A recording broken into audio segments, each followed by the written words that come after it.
देह अध्यास की बार बार आदतें, स्वभाव, संस्कार इतने तो रुकावट के हो जाते हैं, पर गुरु को मानते मानते, गुरु की मानते मानते खुद दूसरे आपको देखकर हैरान होंगे। समझो, साधारण लोग तो हैरान होंगे, कोई बड़ी बात नहीं। अब देखो, कैटेगरी है। साधारण लोग तो आपको बहुत चढ़ा देंगे, आप क्या नहीं बन के, आपको गुरु मिला है। नहीं, जब हम विद्वानों की सभा में भी उनको आश्चर्यचकित करते, ज्ञानियों की सभा में भी वो आश्चर्यचकित हो जाए। मूर्ख तो अंधों में काना राजा, तुम बन के बैठोगे, हम सब बन के बैठेंगे, कोई बड़ी बात नहीं है। आया, अंधों में काना राजा होकर बैठना कोई बड़ी बात नहीं है। 4 दिन का सुना हुआ अंधों में काना राजा हो जाता है। पर जब विद्वानों की सभा, राजा जनक की सभा आपको कुछ माने, तब आप, राजा जनक ने अष्टावक्र को माना, आया समझ में, तब वो झुका। अब झुकाने के लिए नहीं, पर इतनी अपनी वो बढ़ा लो कि बोला खुदा भी आकर बंदे से पूछे तेरी रजा क्या है, इतने तक अपने आप को तुम पहुंचा सकते हो। ये है सच्चे गुरु का मिलन हमारे साथ। सच्चा गुरु वहां तक पहुंचा सकता है जो भगवान नहीं पहुंचा सकेगा। But by me no one reach unto God but by me, ये क्राइस्ट साहब ने बोला है। क्राइस्ट को भी देखकर औरों को बहुत ऐसा, ये ऐसा क्यों करता है वैसा, तो बोला तो भी तुम मेरे सिवाय भगवान तक नहीं पहुंच जाओ पाओगे। मिलना है भगवान से तो मिल पहले दरबान से। ये दरबान की इतनी जरूरत है जो भगवान तक पहुंचाकर बीच में से निकल जाता है, फिर उसका खुदा होकर नहीं बैठता है। वो मिलाना था दरबान को भगवान से, फिर उसका बनता नहीं है कुछ भी, मेरे को सलामी भरता रहो। क्योंकि दरबान को पता है जो आए हैं भगवान से मिलने, तो मुझे भी तो भगवान से मिलना है, नहीं तो मेरा अधूरा काम। दरबानगिरी कितने समय तक। ब्रह्मज्ञानी आप परमेश्वर है, उसमें तो दोनों ही हैं।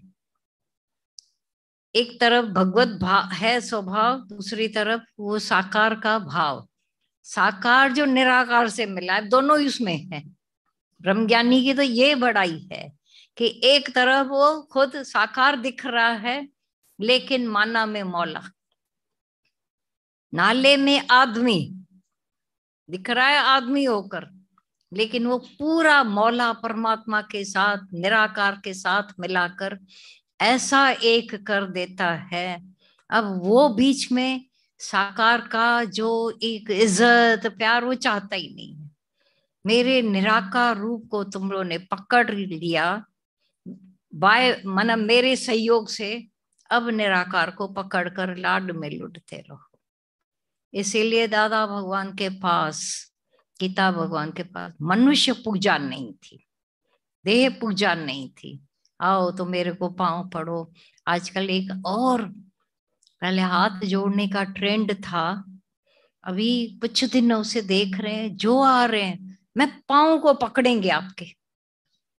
अरे दादा भगवान की सख्त मन्ना है, तुम उनका भी नहीं मानोगे तो किसके हो फिर? हो किसके?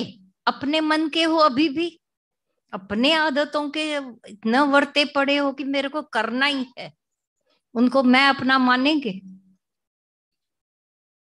उनमें विश्वास रख सकते हैं जो मेरे गुरु की बात नहीं समझना चाहते हैं, सुनना चाहते हैं?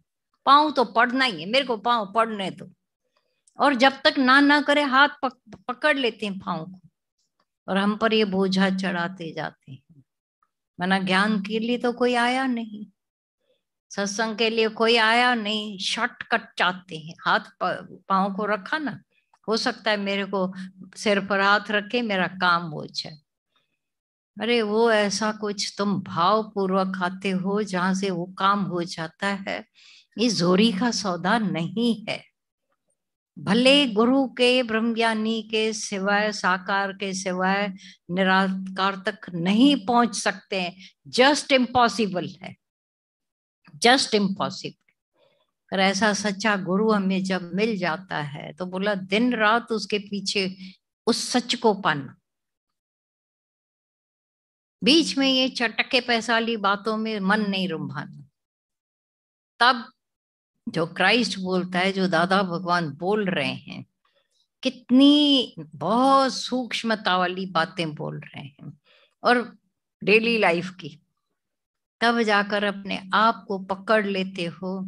क्योंकि अपने आप को पकड़ने के सिवाय, बच्चा अपने को पकड़ता है तो परछाई को पकड़ा, परछाई के पीछे पड़े थे हम, हाथ में ही नहीं आती थी।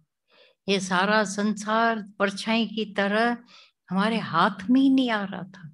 और जब से इन्हें दुखोया हो गए, नहीं चाहिए कुछ भी इस पूरी सृष्टि में से, तुमको माल, असबाब, धन, पदार्थ, इच्छा, इज्जत, जो भी इज्जत, मोटी मोटी बुद्धि से तुम बोलते मुझे तो धन नहीं चाहिए, इज्जत तो चाहिए।